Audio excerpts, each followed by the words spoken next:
I knew something was wrong the moment I took the second sip. The tea tasted metallic, not bitter, not spoiled, just wrong. But I didn't spit it out.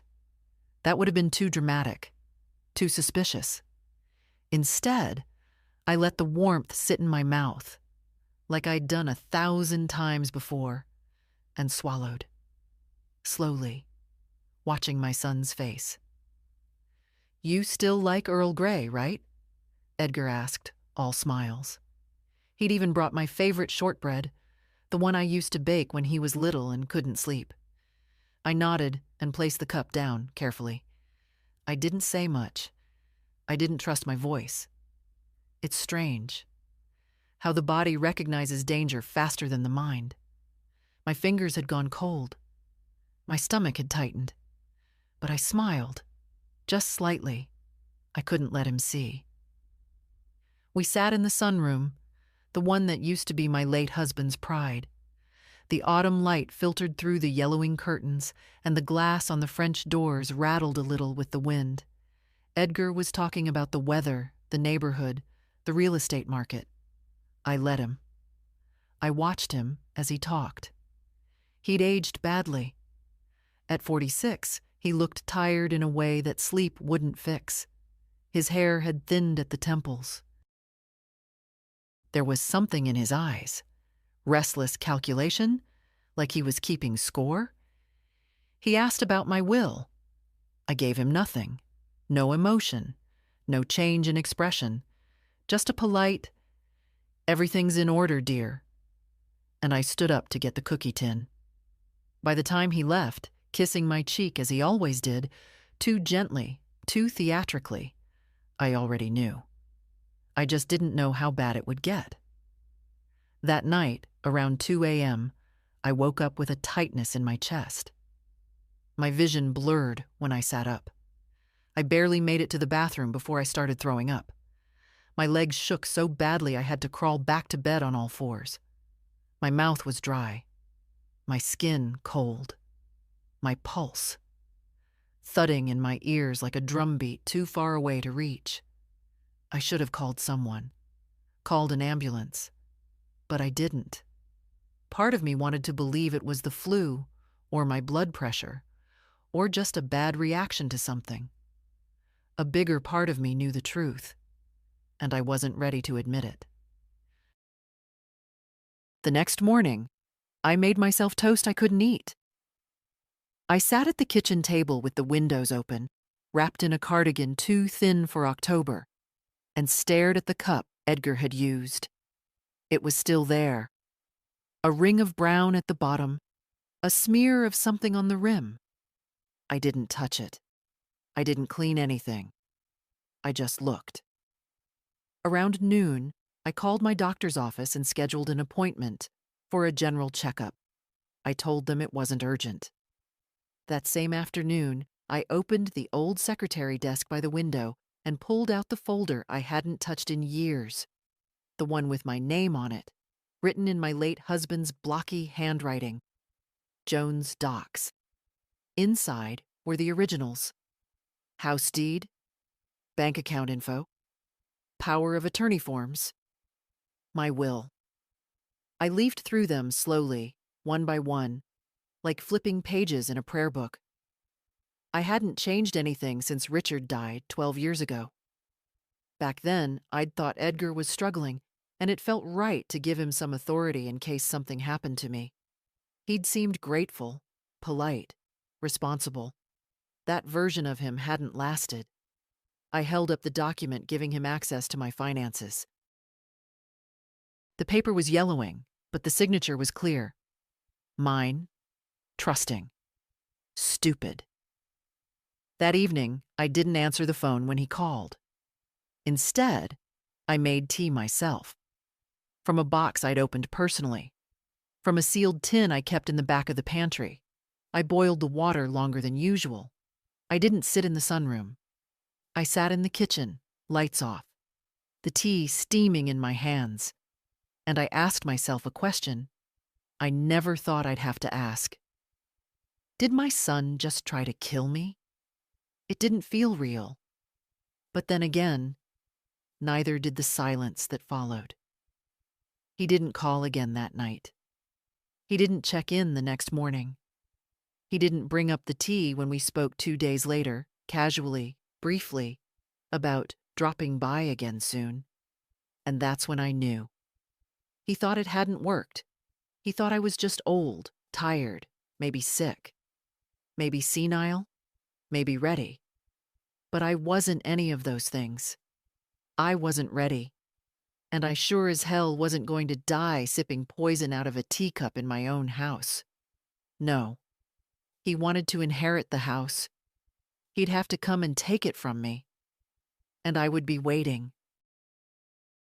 He was 5 the first time he lied to me. Told me he didn't break the neighbor's window, even though his little hand still held the slingshot behind his back. I remember how his voice trembled, how his chin quivered when I asked again. "Was it you, Edgar?" He looked straight at me and said no. I didn't scold him that day. I didn't even tell his father. I just knelt down, picked up the rock from our garden bed, still warm from the sun, and said quietly, "Even good boys do bad things, but good boys don't lie about them." He cried then, hard, for a long time. I thought it meant something. All these years later, I wonder if that was the moment I started training myself to excuse him, to explain him, to find softness where there was already something much sharper forming. When Richard died, Edgar was 34. Married, working in property finance, already living 2 towns over. He came back for the funeral in a nice suit, stood at the foot of the grave with sunglasses on and a hand on my back, just for show. Then, on the drive home, he asked what I planned to do with the house. I said I hadn't thought about it, that I wanted to stay, that this house was all I had left. He didn't say much after that. For the first few years, he visited often enough. Birthdays, Christmas. He brought his daughter, Claire, 6 years old back then, all freckles and shy eyes. She'd sit on the rug with the old toy piano Richard had found at a garage sale, pressing each key like it might explode. He'd sit at the table, eat the meal I made, and talk mostly about himself. And when the money problem started, first small, then bigger, I didn't hesitate. "It's just a little loan, Mom. It's just temporary, I swear. I'll pay it all back once the market evens out." I kept track, at first, not because I doubted him, but because I believed he would repay me, and I wanted to remember how much love I'd given. Then I stopped counting. I co-signed his second mortgage. I paid for Claire's braces, for his wife's surgery when insurance messed things up. I covered their vacation once when they accidentally overbooked. I remodeled their kitchen, even though he'd once laughed at mine, saying I lived like it was still 1982. He never thanked me properly. Not really. He always acted like it was natural, like I owed it. Over time, the visits got shorter, more occasional. Always with a purpose. Drop-ins to pick up some papers or ask for advice that ended with him staring at my checkbook like it was a menu. And me? I kept smiling, kept baking the shortbread he never touched, kept washing the mug he always left behind. Because what else do mothers do? What no one tells you about motherhood is how quiet the betrayal feels.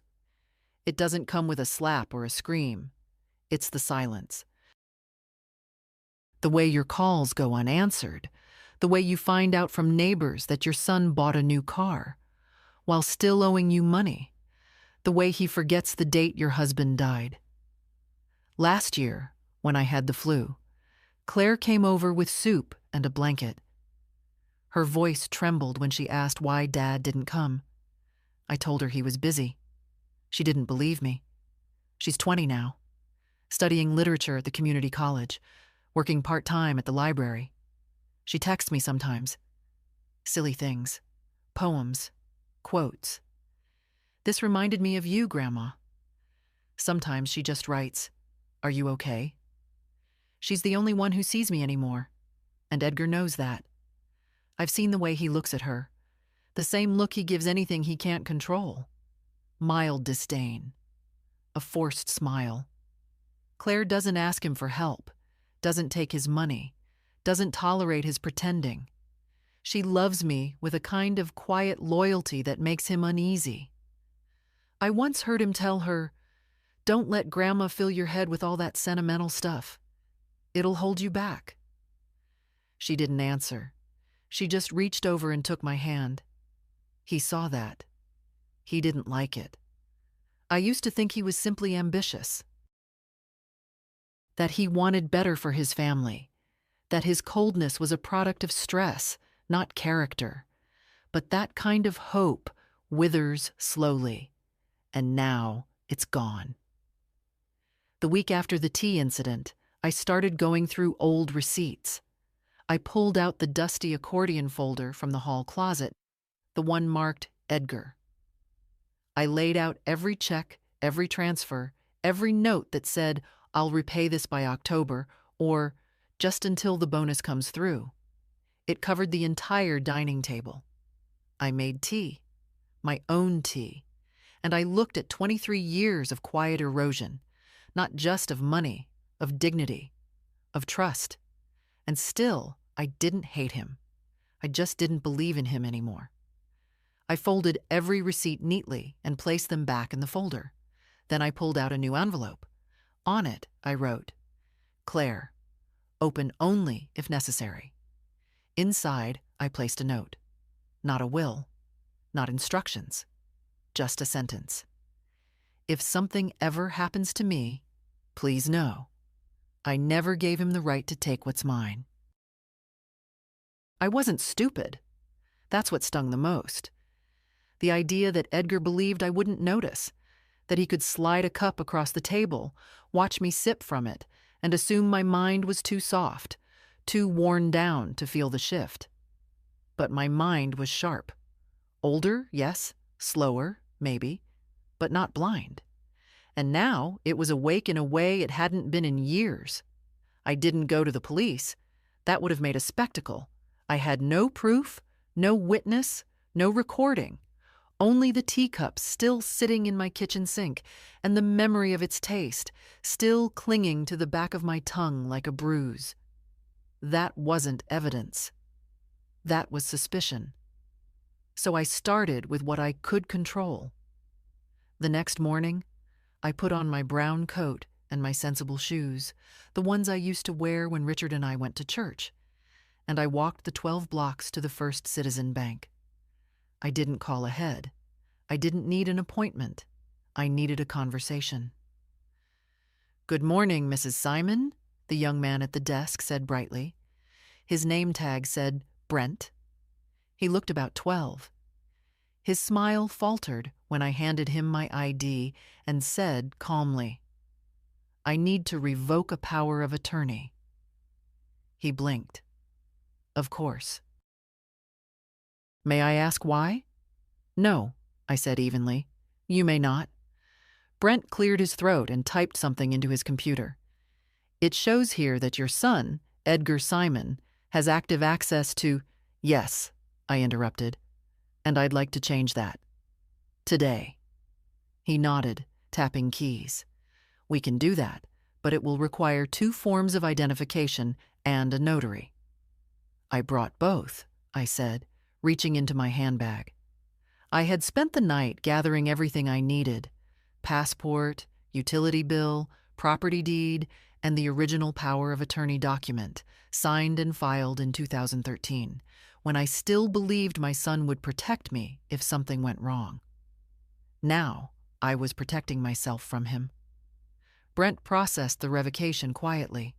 I watched his hands, how careful they were, how he tried not to let his eyes drift toward me more than necessary. I could feel the question building in his mouth. I could feel his sympathy, the thing I didn't want. When we were finished, I signed the final form with a hand that didn't shake. Brent gave me a copy of the new documentation and offered a practiced smile. "If you need anything else, Mrs. Simon, please don't hesitate to—" "Thank you," I said, standing. "But I'll manage." From the bank, I walked 3 blocks south to the office of Mr. Thomas Halliday, attorney at law. Tom was nearly as old as I was. He'd handled our mortgage paperwork back in 1972, and when Richard passed, he helped me update my will. We weren't close, but he remembered me. That was enough. He looked surprised when I stepped into his office. "Joan," he said, rising. "Everything all right?" I sat down in front of his desk. "Not yet, but it will be." He studied my face for a moment before nodding. "How can I help?" "I want to review my will," I said, "and I want to learn everything I can about legal protections for someone in my position." "Which position is that?" I met his gaze. "One where someone is circling, waiting." He didn't ask more. He just pulled out a folder and a pen. For the next hour, we went through everything: asset protection, advance directives, trusts, restrictions, quietly, methodically. I asked questions I'd never thought to ask before. He answered with the patience of someone who'd seen too many families fall apart over silence. At the end of the meeting, he looked at me and said, "Do you want to remove your son from the will entirely?" "Not yet," I replied. "Not until I'm sure he deserves it." He nodded. "When you are, call me." "I'll be ready." I left the office lighter than I'd felt in weeks. The air had shifted. I was no longer waiting for something bad to happen. I was preparing. That afternoon, I returned home, made a cup of tea I brewed myself, and sat in the living room with a notebook. I listed every account Edgar had access to, every shared detail, every login I'd ever let him use. I changed the passwords, locked down the banking apps, removed his secondary user access on my credit card. By sundown, the only person with access to my life was me. I didn't feel triumphant. I felt calm. I thought of all the years I'd spent making things easier for Edgar. All the times I'd told myself, he's just busy. He's under pressure. He's not himself. But what if this was himself? What if this version, the one who didn't flinch at the thought of watching his mother fade, was the one he'd been becoming all along? That night, I slept without waking once. No nightmares. No tightness in my chest. Just quiet. The kind of quiet that comes after a storm. Not because the danger is over, but because you've finally stopped pretending you're safe. He came again 3 days later, carrying a paper bag of groceries like a dutiful son. I saw his car from the window before he rang the bell. My hands didn't tremble this time. I'd already decided there would be no fear left in this house. "Hi, Mom," he said brightly. Too brightly. "You look better. Feeling all right now?" "Much better," I replied, my voice even. "Come in." He set the groceries on the counter, started unpacking them without asking. Fresh oranges, canned soup, and a box of the same Earl Grey brand he'd brought last time.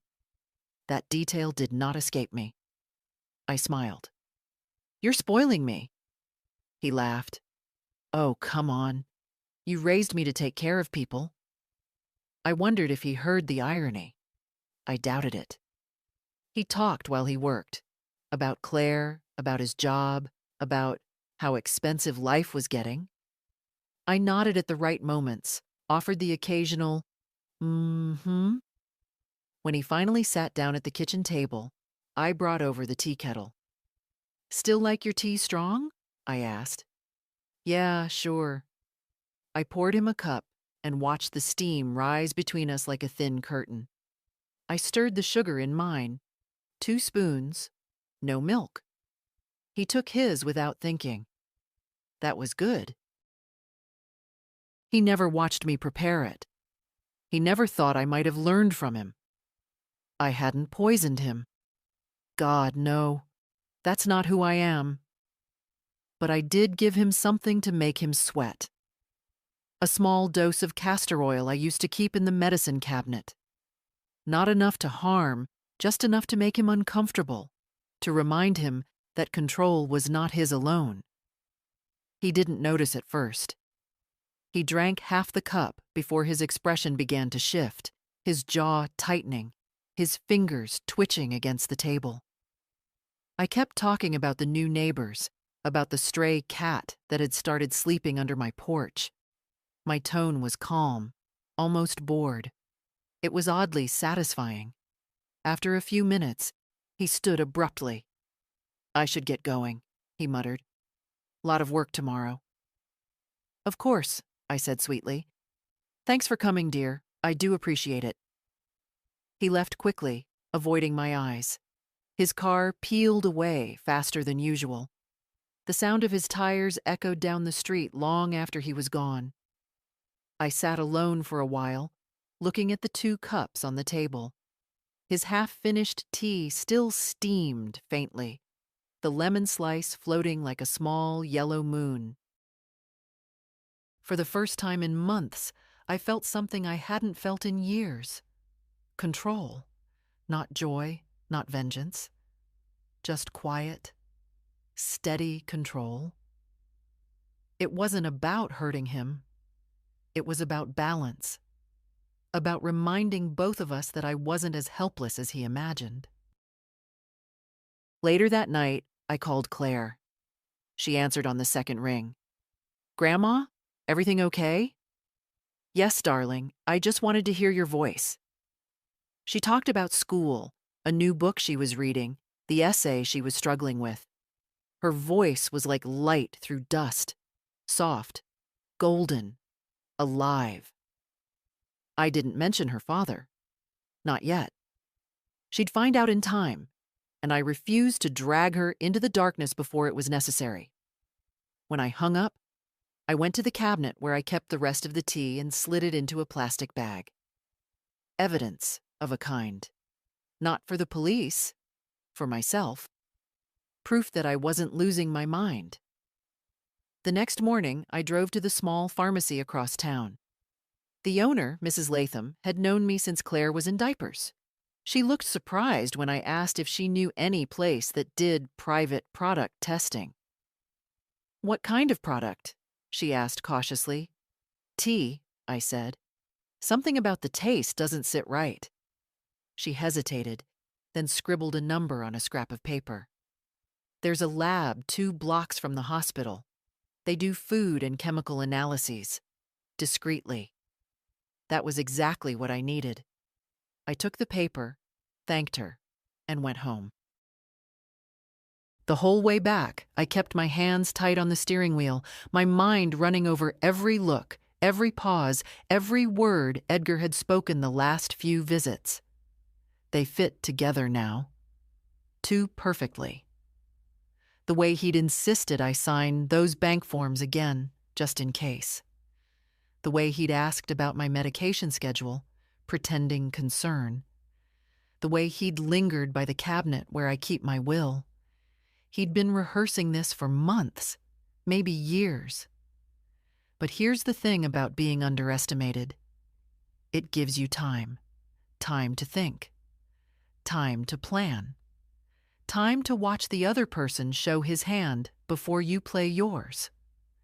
That night, I filled out the lab's online submission form, scheduled a sample drop-off, and wrote "potential contamination" in the notes. It felt strange, typing those words about something that had come from my own kitchen. Something poured by my own son. Before bed, I cleaned the cups from the day before, his and mine, and lined them neatly on the shelf. It seemed symbolic somehow. Equal again. When I turned off the light, I whispered into the quiet, not as a prayer, but as a declaration. You chose the wrong mother to poison, Edgar. Then I slept, deeply and dreamlessly. This house wasn't supposed to be mine alone. When Richard and I first stepped onto this plot of land in 1971, it was nothing but scrub and weeds. But he looked out over the empty space and said, "We'll grow old here, Joe." I laughed then, said he was too romantic for a math teacher. He said no, he was just planning ahead. We built it slowly. Not just the walls and the roof, but everything inside. The warmth, the smell of varnished pine, the noise of Sunday dinners, the creak of the hallway floor where the varnish wore thin. This wasn't a house. It was years of scraped knees and burnt pies, flu seasons and Christmas lights that stayed up too long. It was life. That's why I couldn't just leave. Edgar had brought it up at least a dozen times over the years, each time cloaked in concern. "It's too much space for you, Mom. You'd be better off in a condo, no stairs, no yard work. What if you fall? No one would know." Each time I'd thank him for worrying. Each time I'd say I wasn't ready. He'd sigh, try to press a little harder, then back off. For a while. But the truth is, it wasn't about space. It was about history. This was the house where Edgar took his first steps, where Richard read to him every night, where Claire learned to ride her bike on the driveway. Selling it would be like erasing proof that we had once been a family. The den still had Richard's books. The recliner by the window, his spot. I hadn't moved it. Couldn't. Some mornings I'd still turn my head, expecting to see him there, newspaper in hand, mumbling about gas prices and half-cooked politics.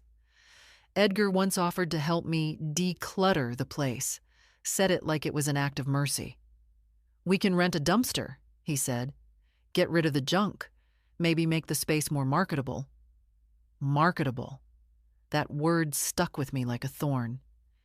He didn't see a home when he walked in here. He saw square footage, appraised value, equity, a future transaction. I once caught him measuring the dining room with a tape measure he thought I didn't notice. When I asked what he was doing, he smiled and said, "Just wondering if a bigger table might fit for the holidays." We never hosted another holiday after that. He had plans. I knew it. Plans that required me to disappear. Not violently, perhaps not even quickly. Just quietly, gradually. Like wallpaper fading in the sun. He underestimated what this house meant to me.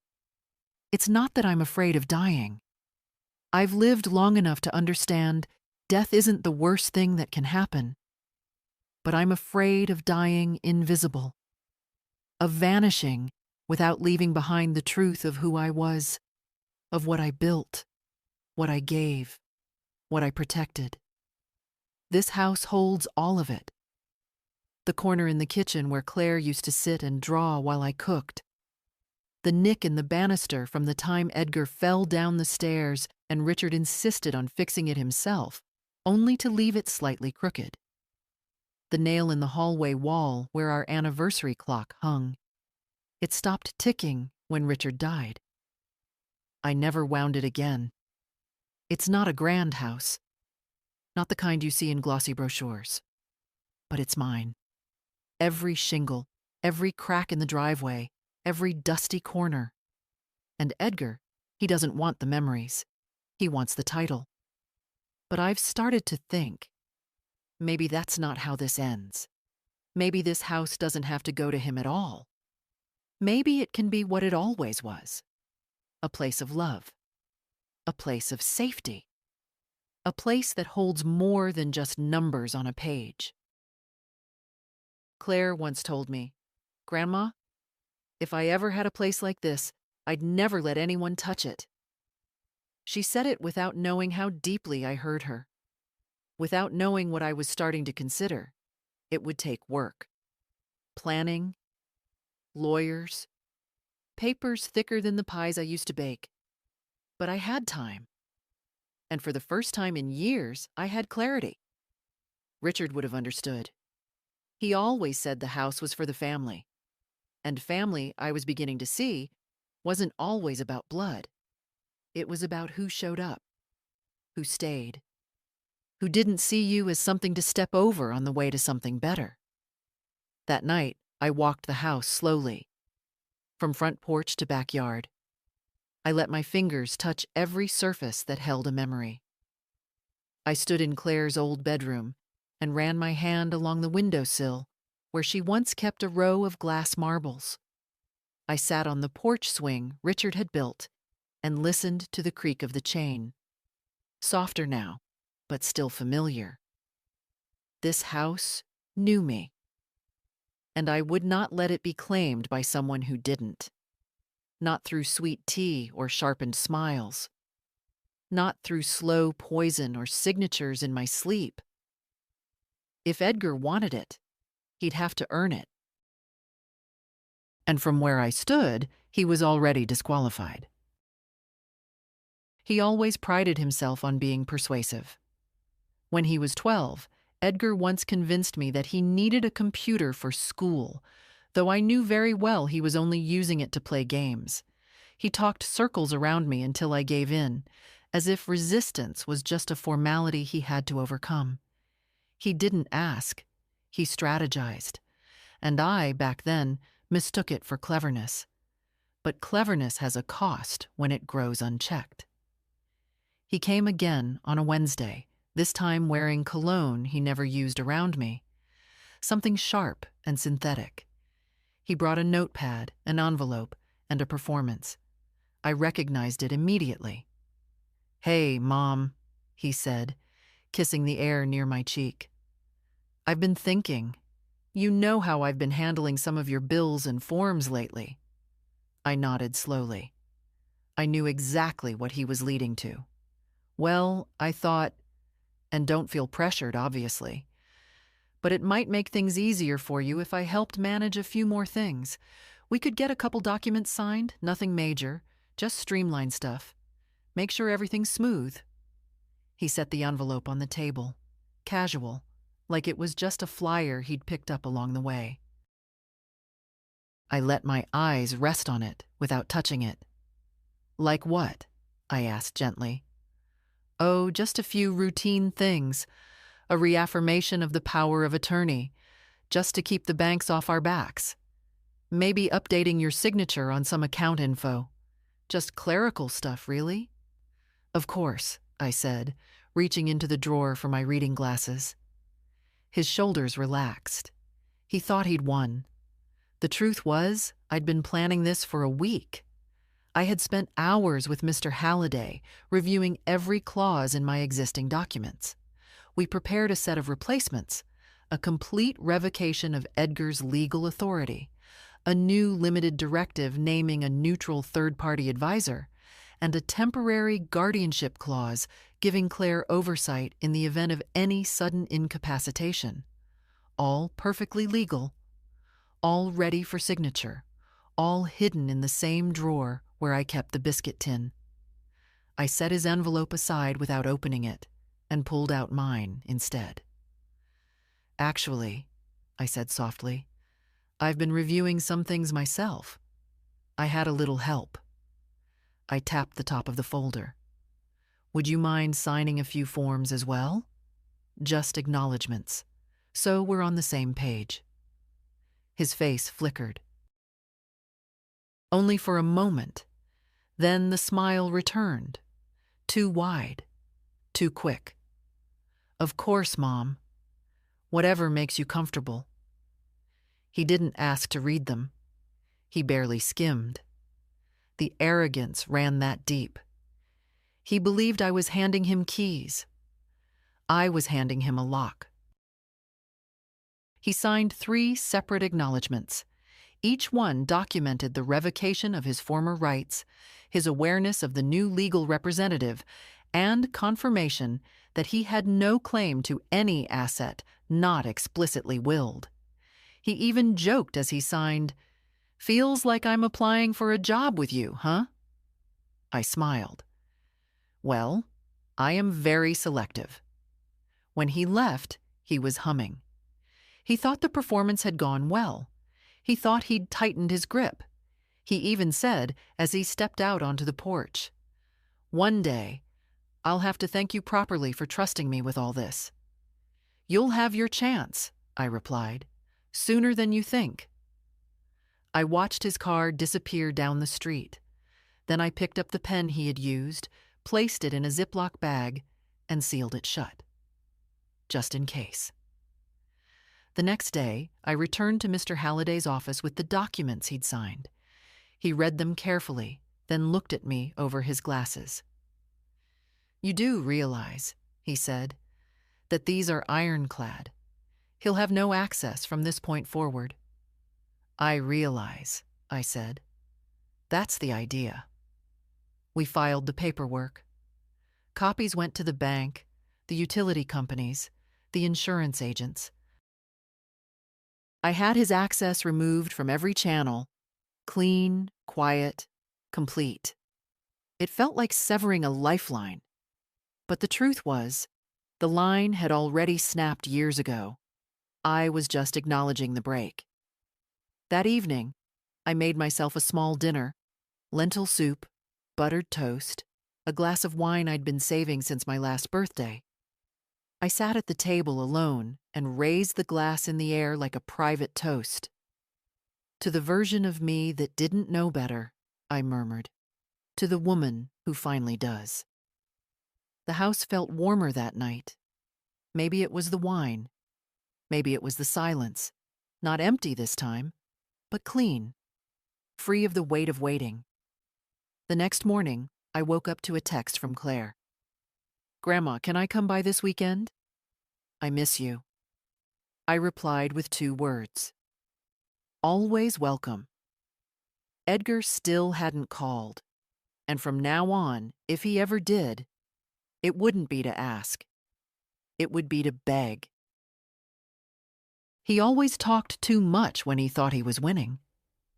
It was one of those traits I used to excuse as charm when he was young.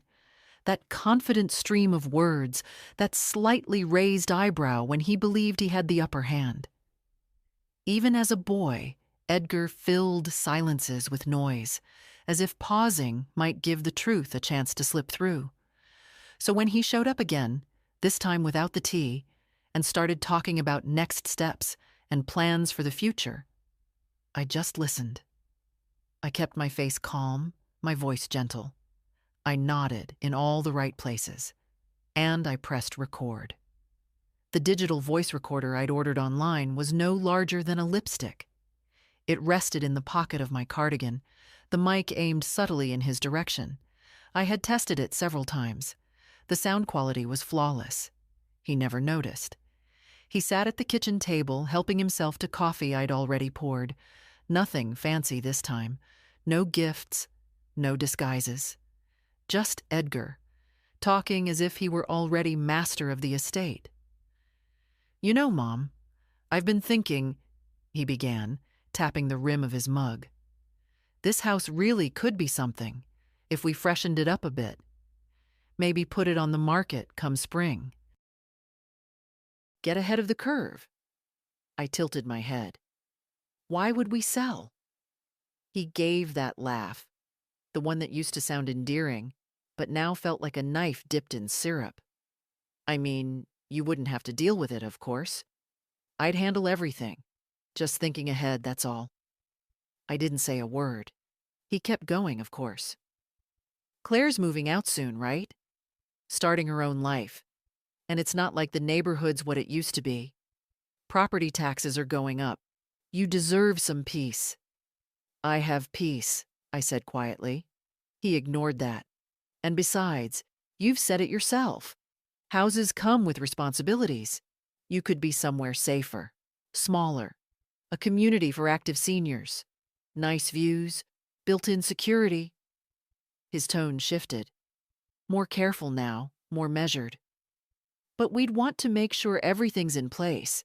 I could help file the paperwork, manage the realtor, handle the account transfers. It would take the stress off you. The stress. He always liked pretending I was fragile when it suited him. Not when he needed something, of course. Then I was dependable, resourceful, such a sharp old bird. But when it came to control, oh no, then I was tired, fading. Ready to hand over the wheel? He didn't know I'd already stripped the engine. So, he said, leaning back, maybe next week we can go over some figures. I did some research. I even talked to a guy at a firm downtown. He says this place could fetch close to $500,000 if we do it right. I raised my eyebrows but didn't smile. You've been busy. He chuckled. Gotta be, right? Someone's gotta think about the big picture. That's when he dropped the phrase that told me everything. You know, if you were gone tomorrow, I'd have to deal with all this blind. It'd be better for everyone if we had it sorted now. Gone tomorrow. He said it like it was a joke, like it meant nothing. But it landed hard.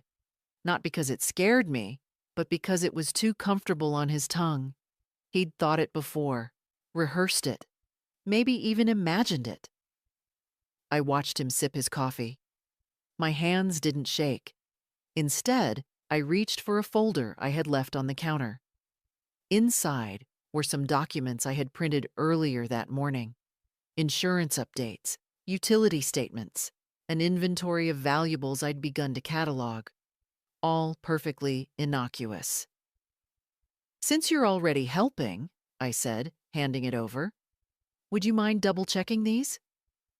He took them eagerly, flipping through, smiling when he saw the headers. He thought it meant I was finally leaning on him. He thought it meant trust. What it actually meant was, here is your rope. Tie it as tight as you like. He talked for another 20 minutes. By the end of it, I had another full recording. Clear, detailed, undeniable. His words were layered with entitlement, veiled threats, and hints of long-laid plans. He didn't confess, no, but he didn't need to. His intentions were spelled out between every line. After he left, I saved the file, labeled it Tuesday Meeting MP3, and backed it up to 2 different flash drives. One I placed in the lockbox in my closet. The other I slipped into the envelope I'd begun building for Claire. The one marked in case something happens. I sat by the window with my tea and looked out at the fading light. The sun was settling low behind the trees, turning the whole backyard golden. For a long moment, I let myself breathe, not because I felt safe, but because I felt sure. I knew now. Edgar had already decided I was temporary. An obstacle, a loose end, a number on a form he was ready to cash in.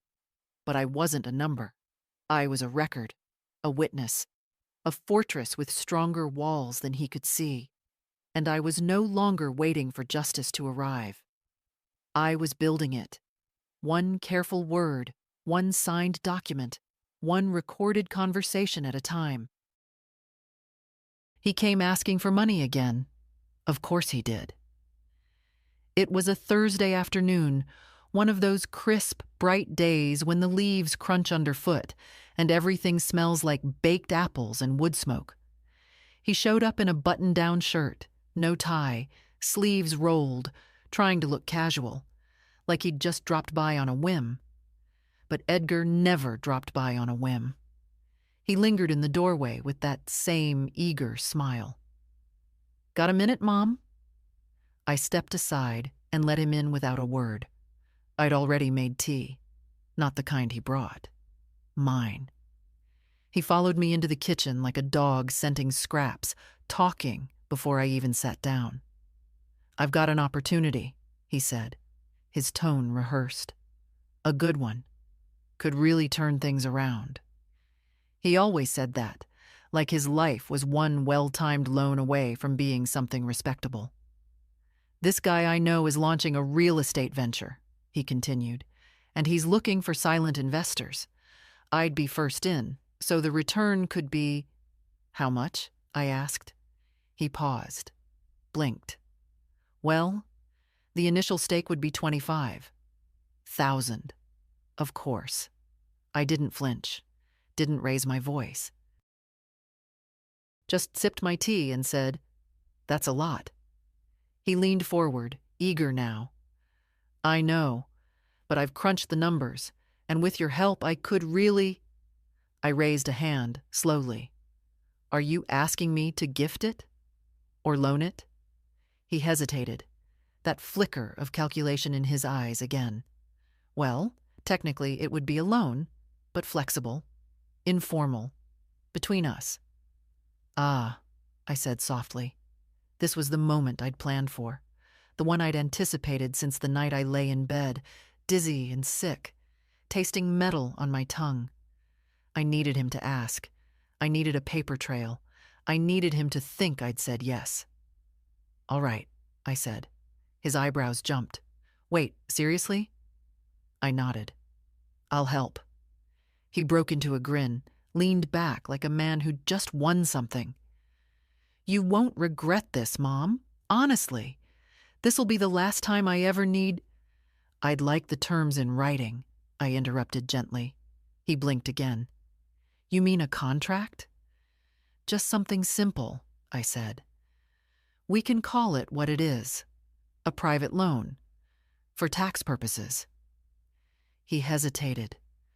"Is that really necessary?" I tilted my head. "Don't you want to protect yourself? If something goes wrong?" He laughed nervously. "Nothing's going to go wrong." "Still," I said, "for the file." Eventually, he agreed. We drafted something together that evening. I let him write most of it. It was amateurish, full of vague promises and unrealistic timelines. But it was signed. His signature at the bottom, dated and scanned. I printed 2 copies. I didn't send the money from my main account. That would have made things messy, too traceable to my own name. Instead, I opened a new checking account at a small credit union a few towns over, under a family trust I'd quietly reactivated with Mr. Halliday's help. The transfer went through 3 days later. $25,000. Marked, watched, documented. I wanted to see where it went. Edgar didn't check in after that, not immediately. I imagine he was busy celebrating, busy spinning stories about how he'd secured backing, busy being important again, if only for a few weeks. But I had eyes now, not spies, just systems. The credit union flagged the first transaction as unusual activity, a luxury watch bought online, not exactly a real estate investment. The second transfer? A car lease deposit, in his name, not for business, not for anything but image. He never thought I'd follow the paper. He thought I'd forget, like always. But I documented every cent, every receipt, every falsehood, every email he sent, thanking me for believing in him. It was enough to bury him, legally and financially, if I ever wanted to. But more than that, it confirmed what I needed to know. He hadn't changed. He wasn't lost. He was exactly who he'd become. Someone who saw me not as a mother, not as a person, but as a fading resource to be squeezed dry before I vanished. I didn't cry. Not this time. I'd already done that in other kitchens on other quiet nights. Instead, I called Claire. "I've been thinking," I said, after we talked about her midterms and her new part-time job. "Would you like to come over this weekend? I want to show you something." "Of course," she said. "Is everything okay?" "It will be," I replied. "I just think it's time I started putting things in the right hands." She was quiet for a beat, then said, "Okay, I'll bring that almond cake you like." When we hung up, I pulled out Edgar's loan agreement and placed it in a new folder. Next to it, I tucked a copy of the receipts from his spending. And below that, the email confirming his second payment failure on the car lease. I labeled the folder simply, Edgar, non-repayment. It wasn't revenge. It was accounting. And I was done letting things slide. Claire came on Sunday, just after noon, holding the almond cake in both hands like it was an offering. The same recipe I'd once made for her birthdays. She'd wrapped it in wax paper and tied it with string. So careful, so much like her grandfather, that it caught me off guard for a second. "Smells wonderful," I said. She smiled. I cheated. Used store-bought almonds. We sat in the kitchen with the window open, the faint hum of the neighbor's mower drifting in through the breeze. For a while, we talked about nothing. Her classes, her roommate's new boyfriend, the librarian who'd started recommending poetry to her, like it's medicine. I listened, laughed in the right places, and waited. Eventually, she looked at me the way she always does when she senses there's something I'm not saying. "You've been quiet lately," she said softly. "Even for you." I smiled faintly. "Getting old, I suppose?" Fewer words left to waste. "Grandma." She reached across the table and touched my wrist. "What's going on?" I could have brushed it off again. I almost did. But the truth was pressing against my ribs like something that wanted to breathe. I set my cup down and folded my hands together. "Claire," I said slowly, "have you noticed anything strange about your father lately?" Her expression changed instantly. Not surprise. Recognition. "I've noticed," she said carefully, "that he's been more intense. That's one word for it." She hesitated. "He called me last week. Wanted to know if you'd mentioned changing your will." I looked up sharply. "Did he?" She nodded.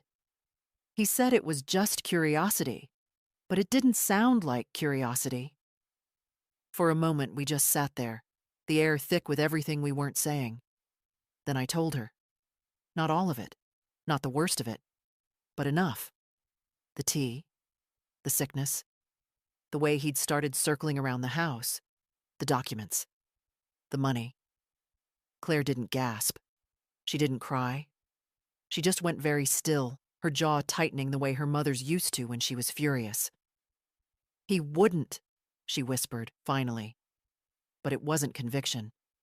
It was disbelief cracking in real time. I reached out and touched her hand. I didn't want to believe it either, but sometimes wanting doesn't make things true. She sat back, blinking hard. "You should go to the police." "And tell them what?" I asked gently. "That my son made me tea and I didn't like the taste?"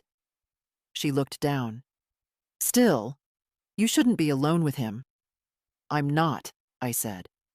"Not really. I'm being careful. I've been documenting things, talking to lawyers, making sure he can't hurt me, not in the way he thinks he can."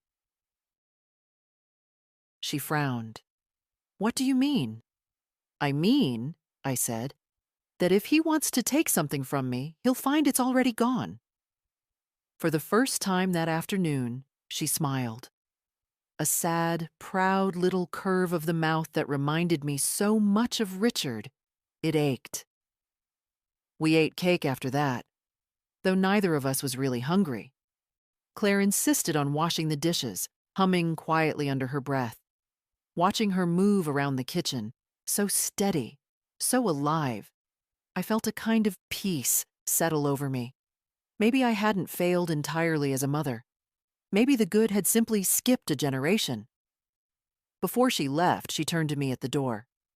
"Grandma," she said, "if you ever feel unsafe, promise you'll call me first. Not him, me." "I promise." She hesitated, then leaned in and kissed my cheek. "You deserve better than to be afraid." After she drove away, the house felt different. Not empty, lighter somehow.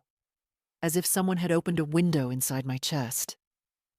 I went to the living room and opened the folder I'd prepared, the one with Edgar's fake loan agreement, the receipts, the recordings, the legal revocations.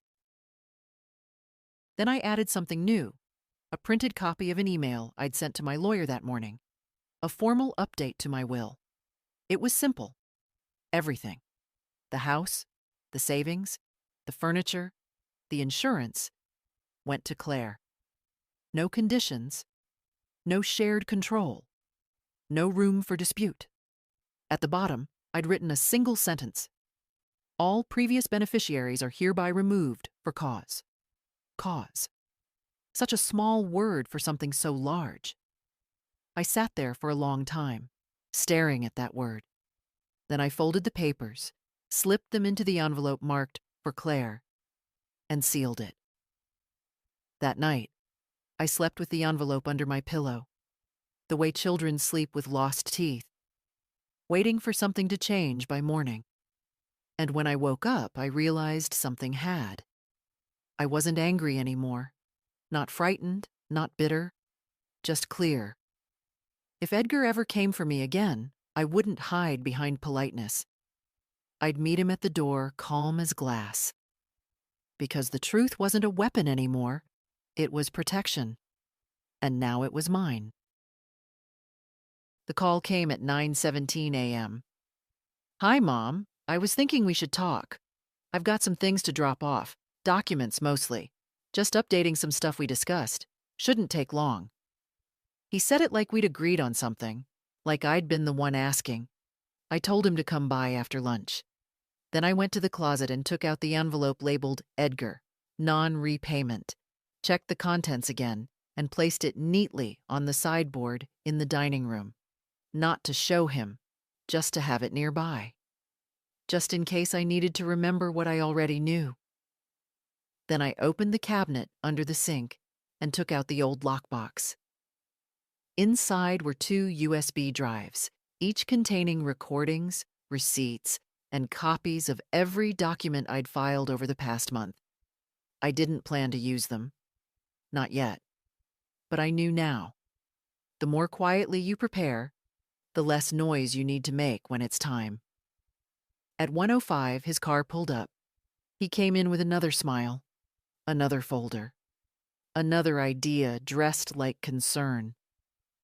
"I just thought we could make things easier," he said again, sitting at the table like it was still his. "I've spoken to a financial planner. He says we could consolidate your accounts into something more manageable." "More manageable for whom?" I asked calmly. He looked up, surprised by the tone. "For you, obviously," he said. "I'm just trying to help, Mom. This whole thing, the house, the taxes, your will, it's a lot. You shouldn't be dealing with it alone." "I'm not," I said. He tilted his head. "What's that mean?" "It means I've already taken care of it." He blinked. "Without talking to me?" "Yes." A pause. That faint twitch in his jaw again. He was losing grip. He knew it. I could see the calculation shifting behind his eyes, trying to catch up. He pushed the folder forward. "At least look at these. There's a new draft of the power of attorney with a clause that allows me to make real-time decisions if something happens." "Something like what?" He opened his mouth, then closed it. I leaned back slightly. "I've revoked the old documents, Edgar. The banks have been notified. The attorney has the updated will. You don't have access anymore." The silence was complete. I could hear the ticking of the old kitchen clock. I'd meant to replace the battery weeks ago, but suddenly I was glad I hadn't. The stillness felt exact. He sat there, eyes fixed on me like he was trying to read a language he didn't know anymore. "You're making a mistake," he said finally. "Maybe," I replied, "but not this time." His voice sharpened. "You can't just cut me out." "I didn't just cut you out," I said. "I watched you walk yourself out. I gave you every chance to come back. You didn't take any of them." He stood suddenly, the chair legs scraping across the tile. "So that's it? You're just going to hand everything to Claire? What does she know about running a house, handling accounts, making grown-up decisions? She knows how to tell the truth. That's more than you've shown me lately." He opened his mouth again, but I raised a hand. Not in fear, just finality. "This isn't a debate, Edgar. It's done." The weight of the word stopped him. Done. It settled into the room like dust. He looked at the papers on the table, the folder he'd brought, full of nothing, full of him, and then back at me. "I don't know what you think I did, Mom, but I've been here. I've shown up. I've tried. I know exactly what you did," I said. "And I have the receipts." His eyes narrowed. "What's that supposed to mean?" "It means," I said slowly, "that I've been paying attention." Then I stood and walked to the dining room sideboard, picked up the non-repayment folder, and placed it gently on the table between us. He stared at it. Didn't touch it. "You think you're clever," he muttered. "No," I said. "I think I've been silent long enough." He stared at me a moment longer, then turned and walked out. No slamming doors. No final words. Just the sound of his shoes across the floor, and the sound of something finishing. I didn't follow him. I didn't watch him drive away. I just sat down in the chair he'd left empty, closed the folder, and placed it back in the drawer. For the first time in years, I had nothing left to explain, and nothing left to fear. The silence after Edgar left wasn't empty. It was earned. For years, my house had carried the weight of unsaid things. Too many favors. Too many silences swallowed like pills. Too many afternoons where I smiled while something inside me curled up and went still. But now the air felt different. Clean. Not light, no, but true. The next morning, I made toast, fed the birds, and called my lawyer. "Is it official?" I asked. Mr. Halliday's voice came steady through the phone. "Everything's filed. Wills updated, financial protections locked. Your grandson no longer has any legal standing regarding your estate." "Good," I said. "Joan," he added, pausing, "I've known you a long time. I've seen a lot of families rip each other apart in this office. But this is the cleanest I've seen anyone handle it." "That's because I didn't act out of anger," I said. "I acted out of clarity. And I meant it. I wasn't seeking revenge. That would have meant chasing him, trying to make him feel what I'd felt. But I didn't need him to understand anymore. I only needed him to stop holding the pen when it came to writing my ending." I hung up, then went to the kitchen and took out a tin box from the top shelf. It still had the old faded sticker on the lid. "Christmas Cards 2015. Inside were photographs, mostly Claire as a little girl. Claire in the snow, Claire blowing out candles, Claire curled up in Richard's lap with a book. And tucked beneath them, my old wedding ring. I hadn't worn it in years, not since the arthritis got bad. But today, I slipped it on. It didn't fit quite right, but it sat there anyway, crooked and warm. Not for nostalgia, for remembrance. Richard would have stood beside me through all of this. He would have seen through Edgar years ago, would have told me, kindly but firmly, that loving someone didn't mean letting them use you as scaffolding for their worst impulses. But I hadn't listened back then. I'd called it loyalty, called it motherhood. Only now did I realize love without boundaries isn't love. It's erasure. That afternoon, I baked bread. Real bread with flour on my arms and the kitchen warm from the oven. Not because I needed it, but because I wanted the smell in the house. Yeast, salt, a crust turning gold beneath my hands. Something living, something earned. Claire came by the next day. She let herself in without knocking. "Smells amazing," she said, dropping her bag on the bench. I handed her a slice before she could ask. She took a bite, eyes closing. "You really could have run a bakery, Grandma." "No money in bread," I said. "Too many crumbs." She laughed, that breathy, honest sound I never get tired of. Then she pulled out a stack of forms from her bag. "I talked to the campus lawyer," she said, "and I have everything you asked for. If you want to officially name me your medical proxy, we just need a notary and your signature." "Good girl," I said, sitting down beside her. We went through everything slowly. No rush. I asked questions. She answered.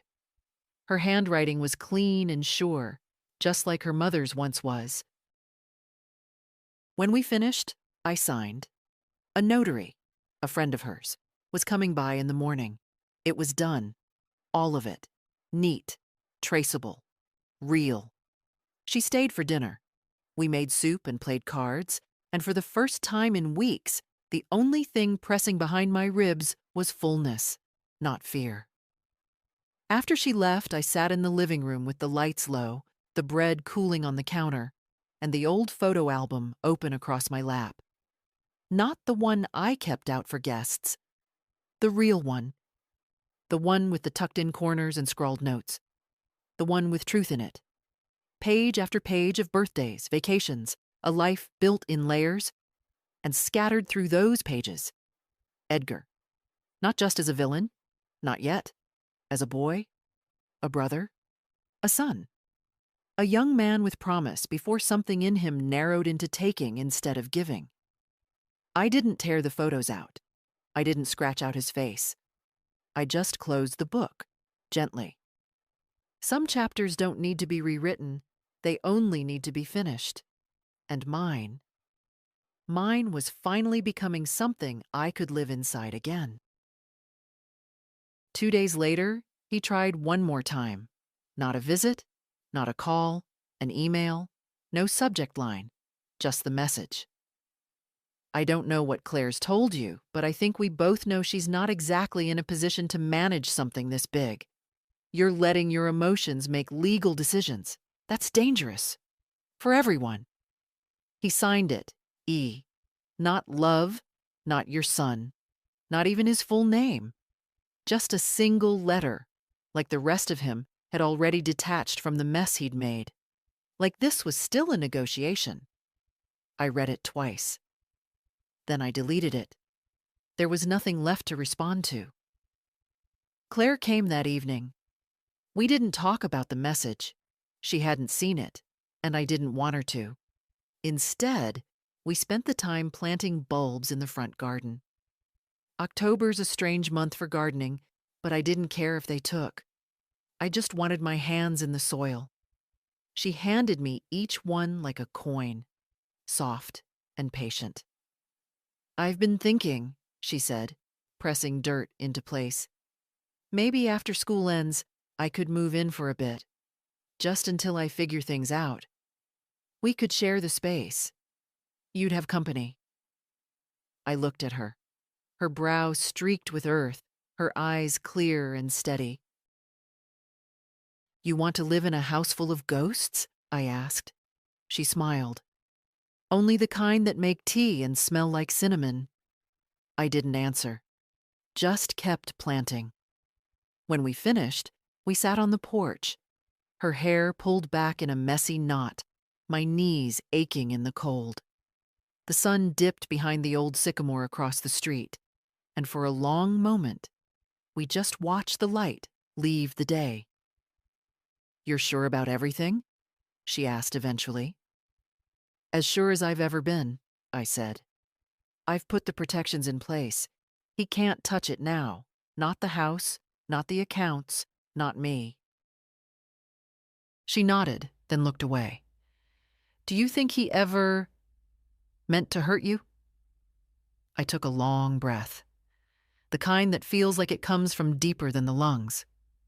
I think, I said slowly, he stopped seeing me as someone real a long time ago. I became a function, a signature, a name on a deed. She didn't speak, just reached over and took my hand. It was enough.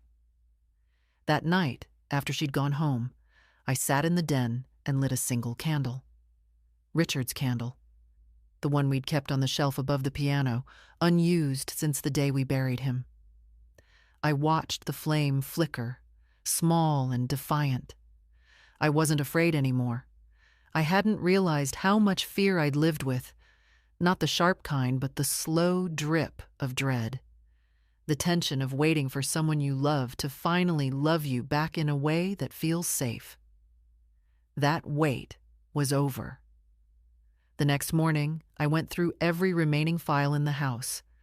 I shredded anything that gave Edgar standing. Old statements, outdated forms, copies of documents that no longer held weight. I boxed up his childhood things, yearbooks, trophies, the faded drawing of a tree he once gave me when he was 7. I labeled the box, Archive, Do Not Return. It was more mercy than he would ever understand. By evening, I'd rearranged the entire living room. I moved the piano to the far wall, swapped the recliner for a smaller chair, dusted the picture frames, and opened every window to let in the cool fall air. It smelled like beginnings. That night I slept in the guest room. Not because I was hiding, but because I wanted to remember how it felt to claim a different corner of my own life. To choose something, even something small, that had nothing to do with anyone else's expectations. In the morning, I woke up early, brewed fresh coffee, and started writing. Not to anyone, not for court, just for me. A record, a memory, a quiet declaration that I had been here and I had not gone quietly. I wrote about the tea, about the garden, about Claire's voice when she read out loud, about the envelope under my pillow, now resting in the lockbox with my name on it, about the day I finally stopped waiting to be someone's mother and started being my own person again. It's strange how quickly a house can shift once the fear is gone. The walls don't creak as much. The light feels softer. Even the floorboards under your feet seem to settle into something more solid, as if the house itself knows you've reclaimed it. I spent that week doing small things, quiet things. I repotted the geraniums. I took the old curtains down and hung clean ones, white linen, the kind that catch the morning sun like breath. I fixed the dripping tap in the bathroom, the one Edgar always said he'd get around to. I got around to it myself. Every task felt like stitching something back together. Not a performance, not a transformation, just repair. Claire stopped by each afternoon, sometimes with groceries, sometimes just for tea. She didn't hover. She never once asked me if I was okay. She simply came and stayed. On Thursday, she brought a small brass box she'd found at a flea market. "For your keys," she said, "or secrets." I placed it by the door. The keys went in. The secrets stayed with me. That evening, as we sat in the kitchen, I asked her, "Do you ever think about what makes a person turn mean?" She looked up from her cup, thoughtful. "I don't think they start that way. I think they choose it. One small decision at a time." I nodded, and by the time anyone notices, they're already gone. She said nothing, but reached across the table and touched my wrist. A simple gesture, steadying, like she was anchoring me to the moment. After she left, I pulled out the old check register, the one I hadn't opened in years. I went line by line through every expense, every favor, every loan. There it was, in neat blue ink. Decades of giving.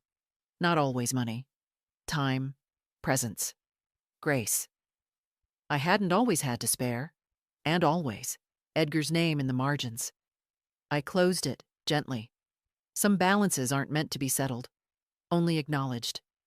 The next day, a letter arrived. Not an email, not a call. A letter folded sharply in a white envelope. Typed, not handwritten.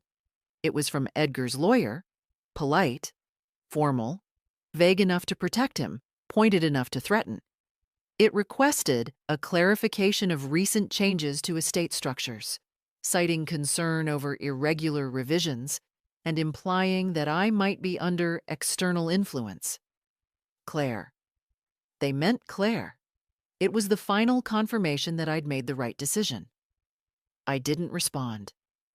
Instead, I placed the letter in the brass box by the door, right on top of the keys. Then I called Mr. Halliday. He wasn't surprised. "I'll handle it," he said. "They won't get far." "I know," I said. "Just make sure Claire's not pulled into it." "She won't be. Legally, she's protected. Everything's in order." Good. That night, I slept with the window open. The autumn wind carried in the smell of damp leaves and cold soil, the kind of scent that reminds you things can die and still matter. That decay isn't an end. It's just what happens before the roots take hold again. I woke before dawn and walked the house barefoot, every room silent but present. I touched the edges of the walls, the door frames, the table Richard built with his own hands. I whispered, "Thank you," to the house, not out loud, not for show, but with every breath. Then I opened the front door and stood on the porch. The garden was dark, but I could see the shape of it. Rows of bulbs sleeping beneath the dirt, waiting for spring, waiting for warmth, waiting for a reason to bloom. And I knew then, this was no longer about Edgar. Not really. It wasn't about punishment, or winning, or even being right. It was about drawing a line and then stepping over it. Alone, if I had to, but never, ever again. In silence. He showed up unannounced, no warning, no call, just the sound of tires on gravel and the sharp slam of a car door. I watched from the front window as he walked up the path, shoulders squared like he still thought this was his to walk into. He didn't knock. He tried the handle first. Old habits. But I'd started locking the door weeks ago. I opened it just wide enough to see his face, that same careful smile he wore when he wanted something. "Hi, Mom," he said, like nothing had happened. I didn't move. "What do you want, Edgar?" He blinked, thrown for a second. "Just to talk. You've been hard to reach. There's nothing left to discuss." He gave a short laugh, like I was being dramatic. "Come on, let's not do this. I think things just got twisted, misunderstood." "I understand perfectly," I said. He glanced past me into the house. "Can I come in?" "No." He flinched, barely, but enough. Then he stepped back and adjusted his jacket. Buying time. He pulled out a folded piece of paper from his pocket. "I got this from your lawyer," he said. "Your new will, the changes." He held it like evidence, like he thought I might be ashamed of it. "I didn't authorize it," he added. "You didn't need to," I said. "It's mine." He looked at me for a long moment. Then his voice dropped lower, heavier. "Are you really going to give everything to Claire? A student with no income, no real-world experience? You think that's fair?" "I think it's earned," I said quietly.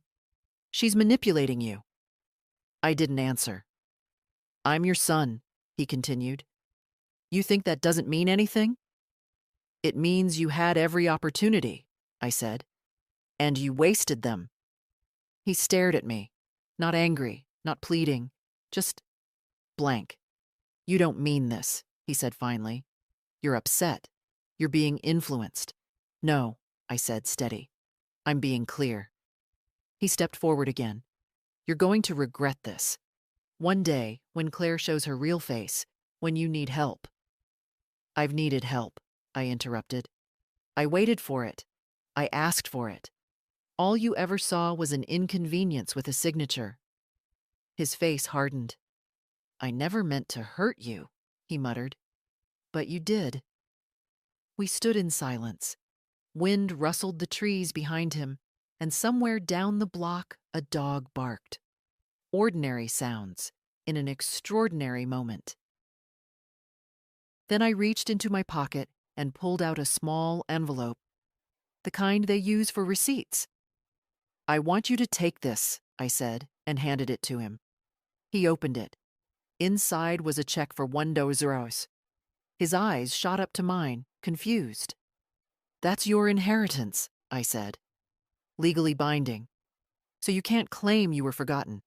Just refused. His mouth opened, closed. He looked down at the check again, like it might change.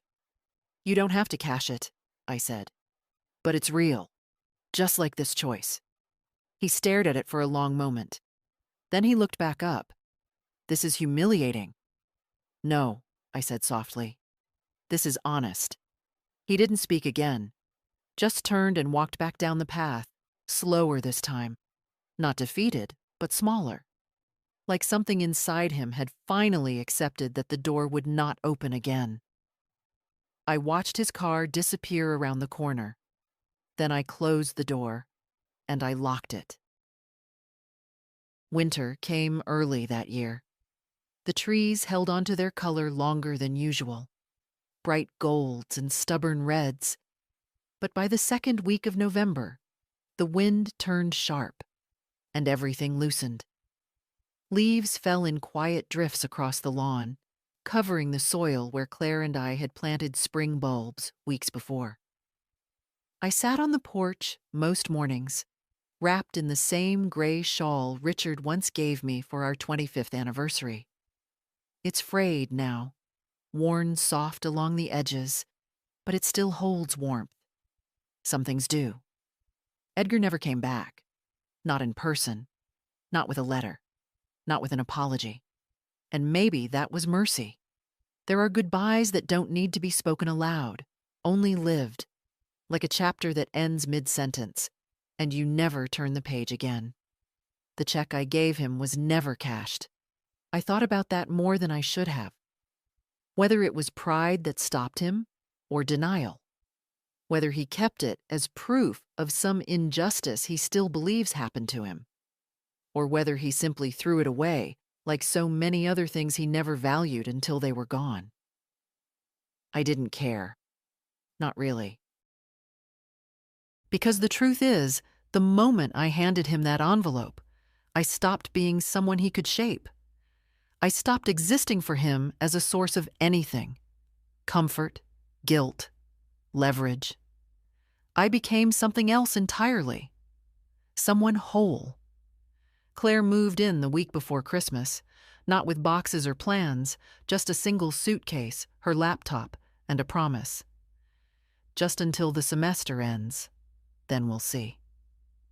But I knew she was staying. I think she did too. She took the guest room, made it hers. Books stacked by the bed, mismatched mugs on the nightstand, an old lamp she found at a second-hand shop that flickers when it gets too warm. The house shifted around her gently, the way homes do when the right person enters. No resistance, just room. She brought life with her. Noise. Light. The smell of cheap candles and late-night toast. I found myself laughing more, watching films I hadn't thought to revisit in years, listening to music again, real music, not just background noise. One afternoon, while she was at class, I walked through the house with a notebook and wrote down everything I wanted her to know. Not instructions, not rules, just truths. Where the fuse box is, which drawer sticks. How the front door swells in the summer and won't close without a little push. And on the last page, I wrote, "If you ever wonder whether you were chosen, you were. Not because you asked, but because you stood beside me when I stopped asking." I left the notebook in her room. She didn't mention it, but a few days later, I noticed it on her nightstand. The corner of the last page was creased. She'd read it. On Christmas Eve, we made dinner together. A small roast, potatoes, the almond cake she'd started baking without me having to ask. We ate by candlelight. No music, no television. Just the sounds of two women breathing in the silence that used to hold so much tension, and now held only peace. Afterward, she handed me a small, wrapped box. Inside was a silver pendant, delicate, simple, engraved on the back with one word: stay. I didn't cry. Not then. But later, when she went to bed and the house settled into its winter stillness, I sat by the fire with the pendant in my palm and let myself feel what I'd earned. Not victory, not justice, relief, release. A quiet ending that didn't erase the pain, but no longer fed it. And in that moment, I realized something I hadn't seen coming.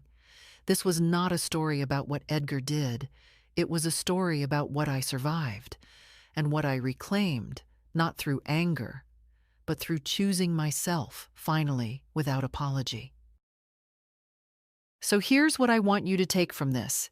If you've read all the way through, you are allowed to protect yourself. You are allowed to choose peace over blood. And you are allowed, at any age, to say, no more. If you've ever been made to feel small in your own home or spoken over in your own life, know this: you are not invisible. You are the keeper of stories. The final voice in the room. The door that does not open unless you say so. And if this story spoke to you, even in a quiet way, I ask just one thing. Share it. Not for me, but for someone who might be waiting to hear that she's not alone. Leave a comment. Pass it on. Let another woman know. Her voice still matters. Even if it shakes. Even if it's late. Especially then.